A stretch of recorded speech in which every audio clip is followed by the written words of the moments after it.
હાલમાં ગુજરાતના જે યુવાનો, જે વિદ્યાર્થીઓ ટ્વિટર પર ટ્રેન્ડ કરી રહ્યા છે, કર્મચારીઓ, કે ગુજરાતમાંથી ફિક્સ પગારની પ્રથા નાબૂદ થવી જોઈએ, એમના સંપૂર્ણ ટેકામાં છું.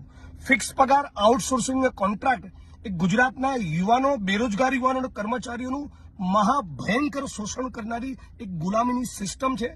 કોંગ્રેસ પાર્ટી તરીકે અમે કમિટમેન્ટ આપીએ છીએ, જે દિવસે સરકારમાં આવીશું 110% આ ફિક્સ પગાર અને આઉટસોર્સિંગ કોન્ટ્રાક્ટની પ્રથાને નાબૂદ કરીશું. આ વિડીયો તમે સેવ કરી રાખજો. પણ આજની તારીખે તમારા સપોર્ટમાં છીએ અને સંપૂર્ણપણે વાતમાં સૂર પુરાવું છું કે ફિક્સ પગાર, આઉટસોર્સિંગ કોન્ટ્રાક્ટ નાબૂદ થવી જ જોઈએ.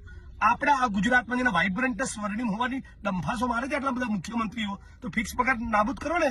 આપણને બધાને 7મા 8મા પગાર પંચનો લાભ, એટલે ફિક્સ પગાર, આઉટસોર્સિંગ કોન્ટ્રાક્ટ ત્રણેય નાબૂદ થવા જોઈએ. એની કેમ્પેનમાં હું મારો સંપૂર્ણ ટેકો જાહેર કરું છું.